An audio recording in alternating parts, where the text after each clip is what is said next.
창세기 6장의 노아의 방주 이야기는 너무나 유명한 이야기나 거의 대부분의 모든 교인들 알고 계실 겁니다.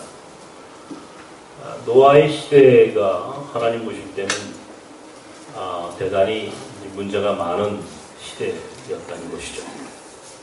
하나님이 사람을 창조하시고 한탄하실 정도로, 인간을 창조하시고 한탄하시고 후회하실 정도로 하나님 보시기에 아름답지 못했습니다. 하나님은 모든 인류를 쓸어버리기로, 심판하시기로 작정하셨습니다. 홍수의 이제 환란이 시작되게 될 것입니다. 그때 하나님께서 모세에게, 노아에게 명령하셨죠. 노아야, 너와 네 가족만큼은 내가 구원하리라. 그러므로 너는 배를, 방주를 만들어라. 이게 바로 노아의 방주 이야기입니다. 바로 이 노아의 이야기를 통해서 우리가 알 수 있는 것은 하나님은 심판하시지만 전부를 심판하지는 않는다. 하나님 반드시 남겨놓으시는 남은 자가 있다. 남은 자 사상이다. 제가 늘 그런 이야기를 해드렸습니다만 이 노아가 바로 대표적인 남은 자입니다. 남은 자를 갖고 하나님은 구원하시는 거예요. 남은 자. 영어로 렘넌트. 제가 늘 그런 얘기를 드렸는데요. 이 남은 자의 사상, 이게 하나님이 가지고 있는 구원에 대한 하나님의 마음입니다. 남은 자들을 통하여 구원하시는. 그러니까 전부가 아니에요. 오늘 우리 한국 교회가 굉장히 많은 교인이 있지만 전부가 아니에요. 극히 일부의 남은 자들을 갖고 하나님은 구원을 이루실 것이다. 그가 노아였고 그 노아는 배를 만들었다. 그 시대는 분명히 위기의 시대입니다. 대단히 많은 문제를 가지고 있었습니다. 하나님이 더 이상 수수방관할 수 없는 대단히 심각한 문제를 가지고 있었다. 더 이상 용서받을 수 없는 인간의 죄악이 만연했다.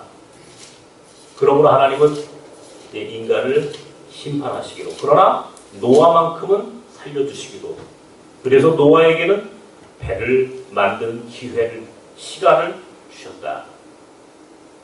미래를 준비할 수 있는 시간, 미래를 만들어갈 수 있는 시간을 허락해 주셨다.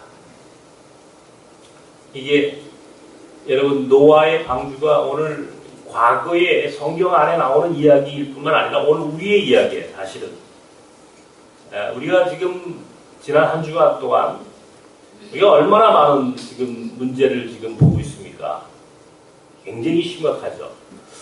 아마 오늘 이 메르스라고 하는 것 때문에 교회를 안 나오신 분도 있을 수 있어요. 네. 어떻게 세상에 이럴 수가 있나? 이렇게 공포스러울 수가 있을까? 그러니까 인간은 참 별 의미가 없어요. 우리가 아무리 강한 것 같지만 하나님이 이제 한번 작정하시고 쓸어버리고 심판하시려고만 마음 먹으시면 그냥 메르스 균 한번 뚝 떨어뜨려 놓으니까 사람들이 전전긍긍 다 도망가는 거예요. 마스크 쓰고 다 도망가는 거예요. 이 엘빈 토플러라고 하는 세계적인 미래학자가 쓴 책 중에 부의 미래라고 하는 책이 있습니다. 최근에 제가 이 부분을 많이 인용을 하는데요. 엘빈 토플러가 이 부의 미래라는 책에서 하고 싶은 얘기 중에 하나가 속도의 충돌이라고 하는 얘기를 합니다. 속도의 충돌. 세상에는 이 속도의 충돌이 일어난다는 거예요. 변화를 따라가지 못하면, 어떤 문제와 위기를 빠르게 대처하지 못하면 반드시 속도의 충돌이 일어난다는 겁니다. 지금 우리 상황이 전형적인 속도의 충돌입니다. 심각한 속도의 충돌로 인하여 큰 재앙이 닥쳤죠. 이 세상에서 가장 빠르게 대처하는, 빠르게 그 변화와 위기를 대처하는 그 집단이, 그 그룹이 어디냐 하면은 기업이라는 거예요. 기업. 시장입니다. 그러니까 이 자본주의 사회에서 기업하는 사람들이 가장 속도가 빠르대요. 가장 이 세상의 변화에 민감하게 반응한답니다. 왜? 돈의 문제가 걸려 있으니까. 또 그것이 바로 기회가 될 수 있으니까. 지금 굉장히 위기라고 얘기하지만 어떤 기업인들은, 어떤 사람들은 지금 이 위기가 기회일 수 있습니다. 특별히 메르스 백신을 만들 수 있는 능력을 가지고 있다. 그러면 그 사람은 지금 밤잠 안 자고 백신 만드는 데 집중할 거죠. 그죠? 그 사람이 만약에 백신을 오늘 만들었다. 그러면 그 사람은 앉은 자리에서 그냥 떼부자가 되는 거. 큰 부자가 되는 거. 그죠? 우리가 이 마스크가 지금 뭐 돈이 났다고 그러죠? 마스크를 미리 많이 만들어 놨다. 야, 이번에는 이게 뭐 마스크가 이거 최고로 잘 팔리겠다. 그럼 그 사람은 마스크로 돈을 많이 벌겠죠. 기업이 가장 빠르게 움직인다. 빠르게 시속 100km 이상으로 빠르게 움직이는 사람들이 바로 기업. 두 번째로 빠르게 움직이는 사람들이 NGO예요. NGO. 시민사회단체. 시민사회단체가 굉장히 빠르게 대처한다고 그러죠. 얼마 전에 이 메르스의 문제를 갖고 박원순 시장이 밤중에 무슨 기자회견을 했다고 하는데 저는 뭐 본 적이 없습니다만 그게 많은 논란이 됐죠. 저는 이것이 박원순 시장이니까 가능했다. 왜? 그는 시민사회단체를 만들어 본 경험이 있는 사람이에요. NGO의 리더를 해본 사람이에요. 느낌이 감각적으로 빠르게 이건 지금 매우 심각하다. 빠르게 대처하지 않으면 안 된다라고 하는 분명한 입장이 있었기 때문에 가능한 일이에요. 그걸 비난할 필요가 없어요. 가장 늦게 대처하는, 가장 변화에 늦게 대응하는 그룹이 어디냐? 관료예요, 관료. 공무원들입니다. 이게 제가 한 얘기가 아니고요. 엘빈 토플러가 얘기한 거예요. 시속 한 5km 정도로 달리는 거예요. 제가 얼마 전에 서울시 그 인재개발원에 가가지고 서울시 공무원들 그 강의를 한번 한 적이 있어요. 이 속도의 충돌이라고 하는 얘기를 했어요. 가장 빠르게 대응하는 그룹이 기업과 NGO입니다. 그럼 가장 늦게 대응하는 분들이 누굴까요? 그랬더니 우리요 그러더라고요. 자기들이. 그래서 물었어요. 왜 공무원들이 늦습니까? 하고 싶어도 구조적으로 대응할 수 없대요. 자기들의 목소리가 위로 전달되지 않는데요. 그래서 자기들은 그냥 그 조직 안에서 움직이기 때문에 가장 늦다는 겁니다. 본인들이 인정하더라고요. 관료, 공무원들 가장 늦게 대응하는 거예요. 근데 그보다 더 늦은 사람이 있어요. 정치인이에요. 법을 만드는 거예요. 법. 그래서 법은요. 모든 것들이 다 문제가 일어나고 뭐 그냥 위기가 그냥 골막 터진 다음에 정치인들이 앉아서 법을 만드는 거예요. 법은 제일 마지막에 나오는 거예요. 그건 한 1km쯤 되는 거예요. 시속 100km로 기업과 NGO가 달린다면 관료와 법은 시속 5km에서 1km 아주 늦게 대응하는 거죠. 메르스가 딱 터져나왔습니다. 보십시오. 이게 속도의 충돌이에요. 관료들이 움직이지 않는 거예요. 정치하는 사람들이 신속하게 대응하지 않는 겁니다. 그러니까 어떤 일이 벌어졌어요? 속도의 충돌이 벌어졌어요. 심각한 위기가 우리 사회를 지배하게 된 거예요. 이것이 바로 오늘 우리의 재앙이에요. 변화에 대응하지 못하면 바로 이런 심각한 문제가 생기게 된다라고 하는 게 이게 오늘 현실입니다. 이 속도의 충돌 잘 들어보십시오. 근데요, 이 속도의 충돌이 계속 반복돼요. 반복되면 그때는 한 방에 날아가는 거예요. 그게 뭐예요? 그걸 하이니 법칙이라고 해요. 하이니 법칙. 이 300대 29대 1의 법칙이라고 해요. 300번의 경증의 징조가 나타나고 29번의 중증의 징조가 나타나고 그것이 반복되면 300번쯤 경증의 징조가 나타나면 29번의 중증이 나타나고 29번의 중증이 계속 발생하게 되면 나중에 한 번에 큰 재앙이 생긴다는 거예요. 이게 하이니 법칙이에요. 하이니라고 하는 사람이 1950년대에 미국의 보험업계에 있던 사람인데 이제 그 여러 가지 보험을 이제 설계를 하면서 이게 어떤 과정을 거쳐서 사고가 나고 큰 문제가 야기되는지를 전부 다 데이터로 분석을 했어요. 그랬더니 바로 거기에 300대 29대 1의 법칙, 그걸 일명하여 하이니 법칙이다. 작년에는 세월호가 문제가 났어요. 올해는 메르스예요. 그러면 올가을이나 내년쯤에는 이거보다 더 폭발력 있는 문제가 생길 수 있어요. 이게 바로 오늘 우리가 살고 있는 이 불확실한 미래의 모습이다 말이에요. 근데 이런 하이니 법칙이나 속도의 충돌과 같은 이런 일들이 이게 오늘에만 있었던 게 아니고 노아의 시대에도 있었다는 거예요. 하나님이 계속 사인을 주셨겠죠. 준비하라. 준비하라. 그러지 마라. 더 이상 탐욕스럽게 욕망 가운데 범죄하지 말고 내가 너에게 시키는 대로 지금 제대로 한번 살아봐라. 그렇게 하나님이 이야기해 주셨을 텐데 인간들이 말을 듣지 않아요. 하나님이 말씀하시는데도 그 말씀을 듣지 않는 거예요. 그러니까 어떤 일이 벌어졌어요? 홍수가 났던 겁니다. 하나님 그러셨거든요. 더 이상 참을 수 없다.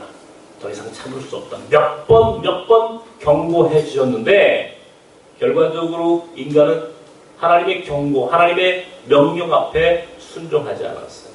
오직 노아만이 그런 위기의 미래를 준비하는 지혜로운 순종을 결단합니다. 그래서 그는 배를 건조하기 시작했어요. 하나님이 만들라 하고 하는 그 크기의 배, 하나님이 정확히 그에게 보여주셨던 방주를 그는 만들기 시작합니다. 사람들이 그를 조롱했을 거예요. 이렇게 맑은 날씨에, 이렇게 좋은 세상에 저 사람이 지금 뭐 하는 거야?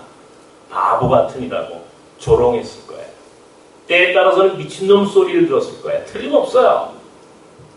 원래 그렇게 한 발 앞서 나가는 인간은 조롱을 당하거나 혹은 고난 가운데 미친놈 소리를 듣게 돼 있는 거예요. 노아는 묵묵히 자신에게 주어진 삶을 삽니다. 하나님이 분명히 준비하라고 했던 그 미래의 문제를, 위기를 그는 정확히 읽어냈어요. 미래의 위기를 정확히 읽어냈었으므로 그는 배를 만들 수 있었던 거예요. 다른 사람은 놀고 먹고 그렇게 현실에 안주할 때 노아만은 현실에 안주하지 않습니다. 그는 무언가를 만들기 시작했던 거예요. 그게 바로 노아의 방주, 배를 만들었던 거예요. 배. 그리고 결과적으로 모든 사람은 다 지구상에서 싹쓸이 다 심판받고 다 사라져버렸습니다. 오직 노아와 그의 가정만이 노아의 방주에서 생명을 보존할 수 있게 되었다는 것을 기억하십시오. 이것은 과거의 이야기가 아니에요. 이건 오늘의 이야기예요. 오늘 우리의 이야기예요. 오늘 우리가 똑같은 노아의 시대를 살고 있는 거라고요. 노아의 시대를 살고 있다면 어떤 이들은 현실에 안주하고 철저하게 하나님 말씀에 순종하지 않는 사람이 있는 반면에 어떤 이들은 미래의 위기를 앞으로 주어질 미래의 상황을 예견하고 준비하는 사람이 있다는 거예요. 어떤 사람이 노아의 삶을 살 것인가 아니면 그 시대에 다 심판받았던 사람들과 같은 그런 인생으로 살아갈 것인가. 그것은 본인들 스스로 결정할 문제예요. 우리 스스로. 여러분 노아의 방주를 여러분 지금 여러분 인생의 방주를 지금 건조하고 계십니까? 여러분 인생의 방주. 하나님이 여러분 개개인에게 우리 개개인에게 하나님 다 방주를 만들라 말씀하셨어요. 방주는 비단 배를 만들라는 게 아니고 우리 인생의 배. 내 인생의 미래를 미리 예측하고 만들어내는 배. 우리 교회 공동체 한국교회가 만들어야 할 방주. 우리 사회가 만들어야 할 방주. 이게 오늘 우리가 이 방주의 개념을 정확히 인식하고 있어야 되는 거예요. 근데 우리 사회는요, 안 그래요. 못했어. 속도에 충돌이 일어나버려 말았어. 심각한 재앙이 생겼어. 그러니까 온 국민이 지금 난립니다. 보세요.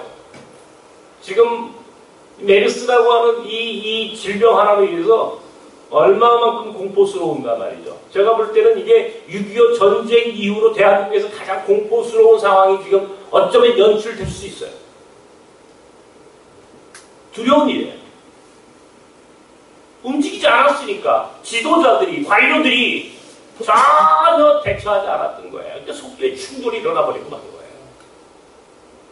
누가 희생을 당하는 게 충돌을 당했어요.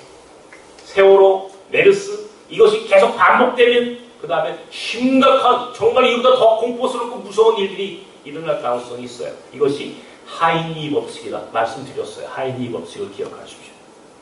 몇 번의 징조를 정확하게 진단하고 미리 준비하지 않으면 그것보다 더 심각한 일이 벌어지는 거예요. 그러기 위하여 노아는 배를 만들었습니다. 우리 인생도 배를 만들어야 하고 교회도 배가 되어야 하고 우리 사회도 배를 만들어내야 되는 거예요. 어떻게 하시겠어요? 무슨 배를 어떻게 만드십니까? 중국에 나온 세계적인 음악가 중에 한 명이 탄둔이라고 하는 사람이 있습니다. 이 사람은 이 바이올리니스트예요. 이 사람은 무작정 미국으로 갔습니다. 가가지고요, 처음에는 아무것도 할 수 있는 게 없었던 거예요. 이 사람이 어느 길거리, 이제 은행 앞에 어느 길거리에 이 바이올린 연주하는 흑인 연주가를 하나 만납니다. 가만히 보니까 흑인 연주가 바이올린 키니까 사람들이 길거리에 이제 그 거리 악사에게 돈을 던져주잖아요. 꽤 많은 돈이 모여드는 거예요. 옆에서 같이 이제 바이올린을 킵니다. 그러니까 이 사람도 덩달아 이제 많은 수입이 생기기 시작을 했어요. 돈이 생기기 시작한 거예요. 거리에서 바이올린만 켜도 말이죠. 밥 먹고 사는데 문제가 없어요. 근데 이 탄두는 거기서 깊은 고민을 합니다. 과연 내가 이렇게 현실에 안주하고 살 것인가? 다시 음악을 공부하기로 결단합니다. 음대에 들어가죠. 열심히 공부를 했습니다. 그가 음대를 졸업하고 나가지고 그가 정말 세계 10대 가장 영향력 있는 10대 음악가 중에 한 사람이 되었어요. 그가 어느 날 과거에 길거리에서 함께 연주했던 그 흑인 연주가를 찾아갑니다. 그때 그 흑인 연주가가 자네는 요새 어디서 연주하나? 요새도 돈을 많이 벌지? 탄두는 이렇게 얘기합니다. 나는 카네기홀에서 연주해야 해. 카네기홀에서 연주하네. 현실에 안주했던 흑인 바이올리니스트는 여전히 길거리에서 연주하고요. 미래를 준비했던 탄두는 카네기홀에서 연주하게 됩니다. 이것이 인생의 차이예요. 제가 늘 말씀드렸던 것처럼 인생은 두 가지 인생이 있어요. 하나는 성을 쌓는 존재고요. 또 하나는 길을 만드는 존재입니다. 성을 쌓는 존재는요, 결국 현실에 안주하는 겁니다. 현실에 머문 사람을 이야기하는 거예요. 현실에 안주하면 미래가 없어요. 하나님은 우리가 성 쌓는 인생이 아니라 길을 만드는 인생이기를 원하신다. 성 쌓는 교회가 아니라 길을 만드는 교회이기를 원하신다. 이게 끊임없이 우리의 고백이 되어야 합니다. 저는요, 개인적으로 성 쌓는 인생에 대해서 저는 이미 포기했어요. 저는 길을 만들고 늘 도전하고 앞으로 나아가고 미래를 준비하는 인생을 살기로 했습니다. 지금까지 그랬어요. 단 한 번도 멈춰보려고 하지 않았어요. 끊임없이 도전하고 끊임없이 미래를 향해서 노아가 방주를 만들었던 것처럼 저도 그렇게 방주를 만드는 인생이기를 선택했습니다. 지난주에요, 여기 오늘 앞에 찬양했던 우리 인도 이 판가지 전도사가 날 찾아왔어요. 목사님, 제가요 이번에 어느 교회 여름 수련회 강사가 되었어요. 여름 수련회 강사가 됐대요. 처음엔 그게 무슨 말인지 몰랐어요. 그리고 저가 얘기하는 거예요. 목사님, 제가 한 번도 이렇게 여름 수련회 2박 3일 동안 강사가 되본 적이 없습니다. 집회를 인도하게 됐어요. 집회를. 기도해 주세요. 제가 그 얘기를 딱 듣고 그거 내 방을 나간 다음에 한참 생각했어요. 이야, 빵가지가 이제 여름 수련회 강사가 됐구나. 만약에 빵가지가 그때 하나님의 부르심과 명령 앞에 순종하지 않았다면, 그가 그의 인생의 미래를 위하여 방주를 만드는 삶을 결단하지 않았다면, 그는 여전히 외국인 노동자였어요. 여전히 포천의 송우리에서 불법 체류 외국인 노동자로 살았을 거예요. 그런데 빵가지는 그러지 않았어요. 2003년 6월에 우리 공동체를 처음 찾아왔어요. 저는 그날을 기억하지 못합니다만은 내가 나중에 물어봤어. 언제 처음 왔어? 그랬더니 2003년 6월 첫째 주 여기 장신대에서 체육대회 할 때 처음 왔대. 근데 와가지고 무슨 체육대회 참가해온 게 아니에요. 우리 교회에 오는 인도 사람들 못 가게 막으려고 온 거예요. 회방하러 온 거예요. 딱 등치가 좋잖아요. 힘도 세. 조폭이니까. 딱 인도 사람들 교회 오면 못 가. 너 가지 마. 교회 가면 안 돼. 아마 그렇게 회방하기 위해서 교회 가는 사람들 못 가게 만들려고 왔었어. 마치 바울이 되기 이전에 사울을 생각하시면 되는 거예요. 사울이라는 사람이 예수를 믿는 사람들을 핍박하고 탄압했어요. 그러나 결국 그가 다메섹에서 예수 그리스도를 만나는 환상 가운데 만나는 경험을 하게 되고 그의 인생에 큰 전환이 생기죠. 마치 빵가지도 마찬가지였어요. 교회 나가는 인도 사람들 회방하려고 왔다가 하나님이 그를 붙잡아 주셨어요. 그런데 놀랍게 그는 그 하나님의 부르심 앞에 순종했어요. 그 부르심 앞에 순종했을 때 그가 예수를 믿게 되고 세례를 받게 되고 그리고 신학 공부를 하게 됐어요. 장장 9년 7년 공부해야 되는데 2년을 더 공부했어요. 왜냐하면 성경시험에 떨어졌거든요. 그러니까 방법이 없어요. 9년 동안 끊임없이 그는 그 앞에 주어진 인생을 살아야 했던 겁니다. 아마 본인이 가장 힘들었던 것은 아마 포천에 있던 그의 친구들이었을 거예요. 인도에서 친구들이 쟤는 뭐야? 우리처럼 돈이나 벌지. 우리처럼 돈이나 벌지. 그렇게 조롱하고 속으로 그를 욕했을지도 몰라요. 근데 빵가지는요, 끝까지 하나님이 그에게 주신 삶을 살아가고 그에게 주어진 미래의 방주를 만드는 일을 그는 묵묵히 해냈습니다. 그리고 지난 2월에 졸업을 했고 지난달 5월에는 목사고시를 받고 올 가을에는 인도의 선교사로 파송받게 됩니다. 외국인 노동자가 교회 여름 수련회 집회 강사가 된 사건을 가만히 여러분 들여다보십시오. 이게 한 인간의 이야기예요.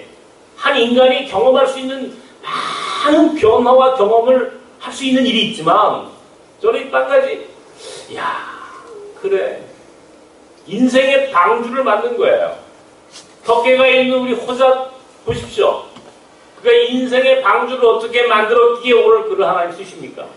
만약에 그가 인생의 방주를 만들지 않았다면 그는요 아직도 성수동에서 외국인 노동자로 살았을 거예요. 아직도 여전히 어떤 이는 길거리에서 여전히 발리키는 길거리 약사로 남지만 한중 같은 이는 카네기홀에서 연주하는 위대한 음악가가 되었습니다. 이게 인생의 방주를 어떻게 만드냐에 따라서 우리 미래는 달라지는 거예요. 어떻게 준비하느냐에 따라서 우리 미래는 달라지는 거예요. 여러분 어떻게 준비하십니까? 미래를 어떻게 준비하세요? 경제적인 방주를 만들어야 돼요.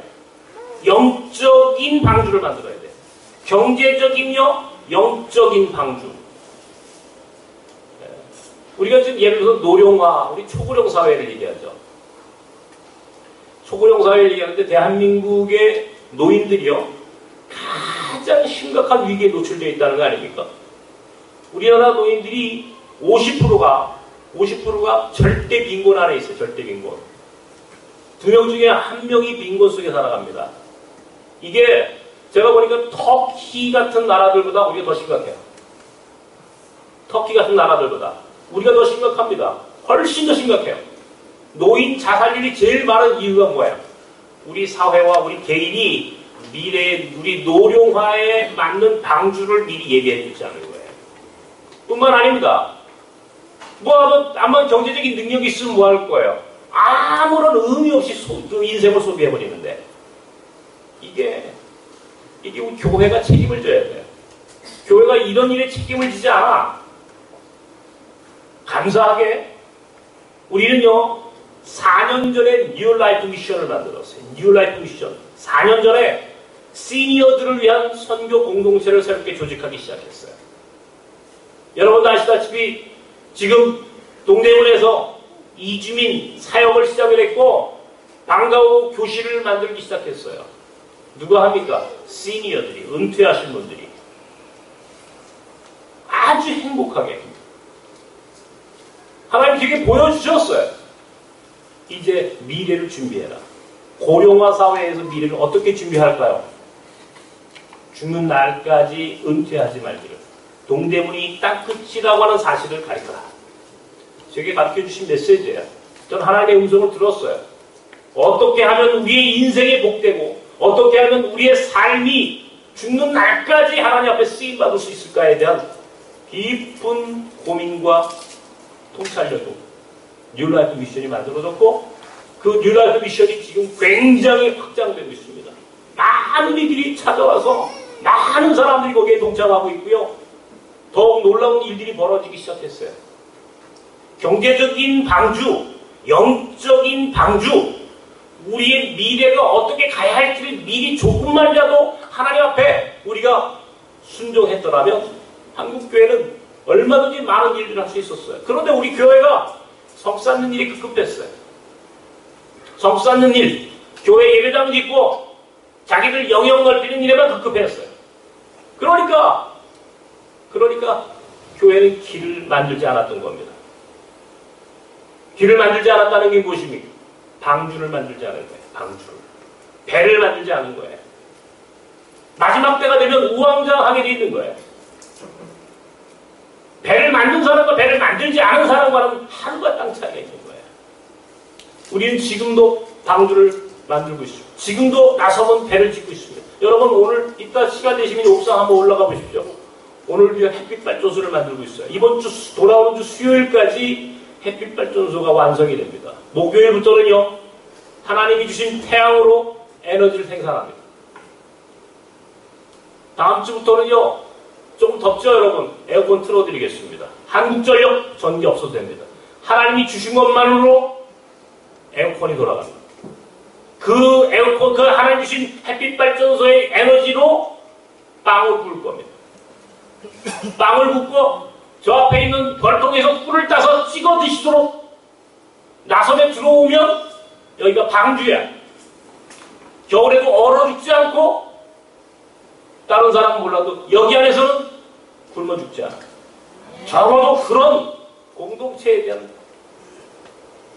확신이 제게는 있어요. 지금 그걸 만들고 있는데 사람들이 저보고 그래요. 옥상에다 그 무슨 햇빛 발전소 저런 걸 합니까?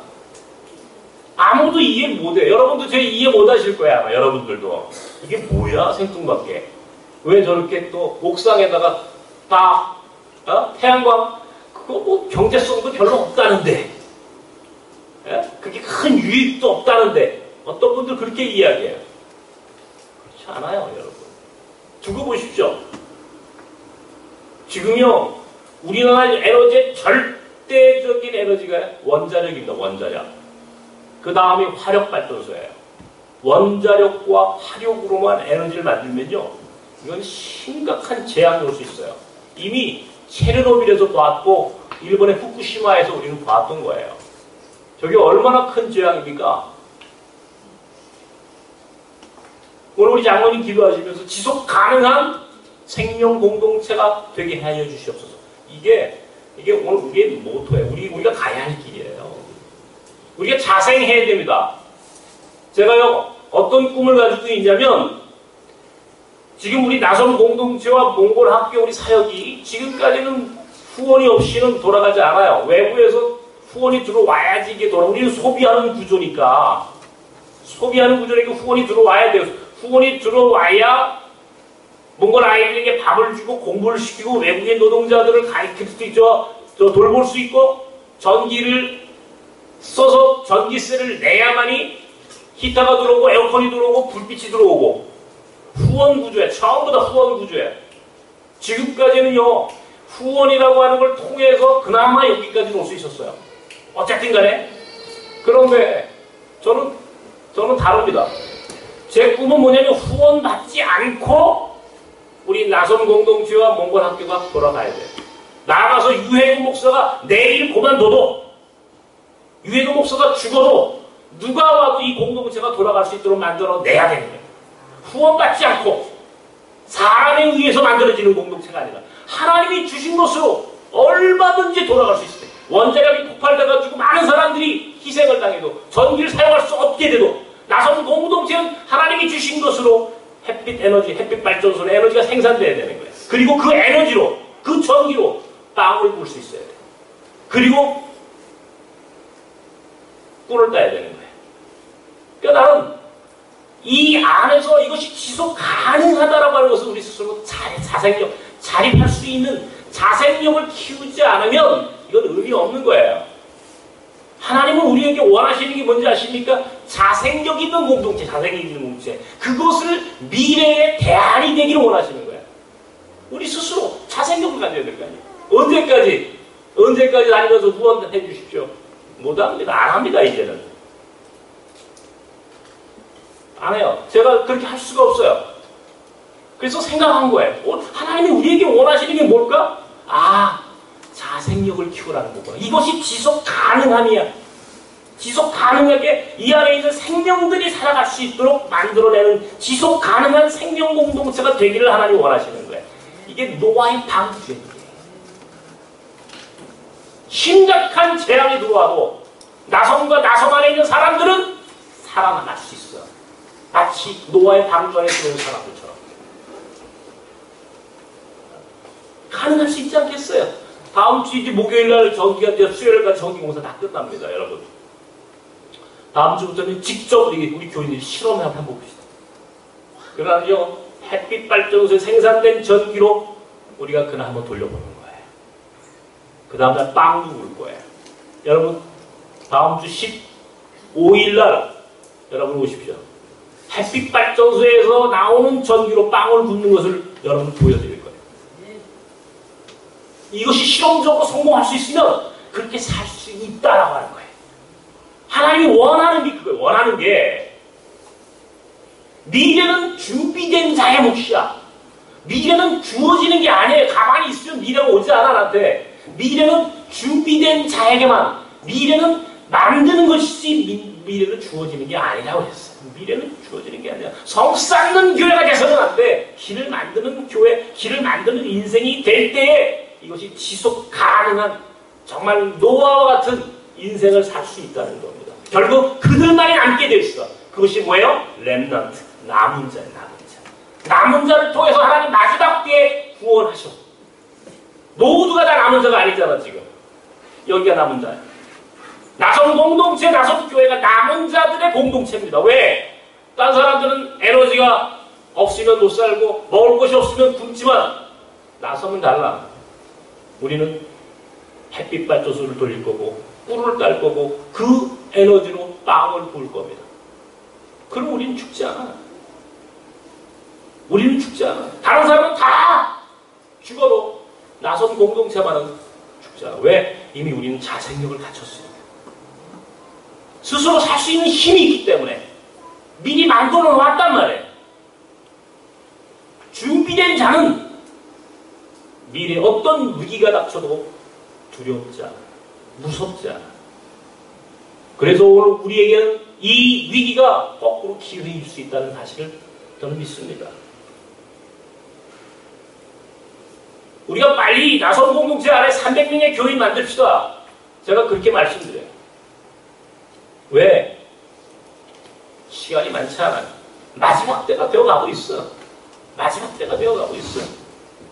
지금 우리 사회가 가지고 가는 이 방향을 볼 때 세월호의 그런 심각한 침몰, 2015년 메르스 사태, 한반도를 둘러싸고 있는 이 엄청난 변화, 위기, 결국 반드시 어떤 의미에서는 속도의 충돌이 일어날 수밖에 없고 하인리 법칙에 의하면 얼마 안 가 매우 심각한 일이 생길 수도 있습니다. 그렇다면 지금 준비해야 돼. 하나님이 계속해서 우리에게 사인을 주시는 거예요. 방주를 만들어라. 배를 만들어라. 인생의 배를 만들고 교회가 방주가 되게 하고 공동체가, 나선 공동체가 마지막 때에 대안이고 마지막 때에 하나님이 쓰시는 방주와 같은 생명 공동체가 되는 것, 이게 우리가 준비해야 할 우리의 삶입니다. 우리가 준비해야 돼.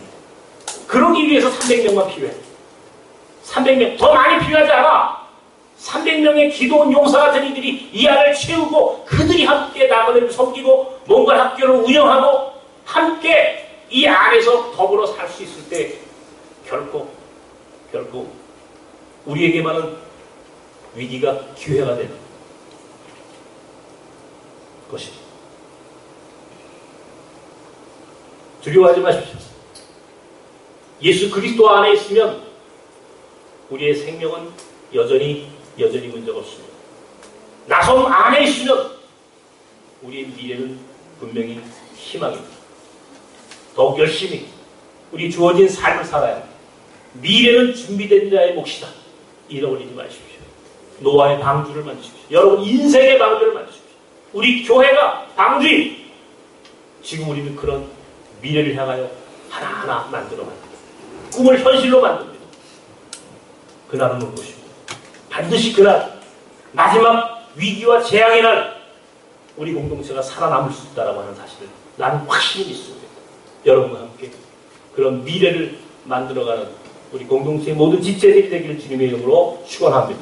기도합시다. 하나님, 오늘 우리 사회가 대단히 심각한 위기에 직면해 있습니다. 세월호와 메르스와 북한의 핵무기와 이 한반도를 둘러싸고 있는 그 강대국들의 패권주의와 우리 나라의 우리 각자 우리 자본주의가 갖고 있는 탐욕과 욕망의 그 어두운 그늘이 오늘 우리를 지배합니다. 이때 하나님, 우리가 어떻게 살아가야 합니까? 주님, 우리에게 노아의 방주처럼 인생의 방주, 미래의 방주를 만들어낼 수 있는 지혜와 용기와 결단력과 순종의 마음을 허락하여 주시옵소서. 그래서 미래가 분명히 불확실하고 미래가 위기다 할지라도 우리는 살아남을 수 있고 우리는 반드시 생명이 보존되는 그런 구원의 삶을 살아가는 나섬의 식구들이 되게 하여 주시옵소서. 예수님의 이름으로 기도하옵나이다. 아멘.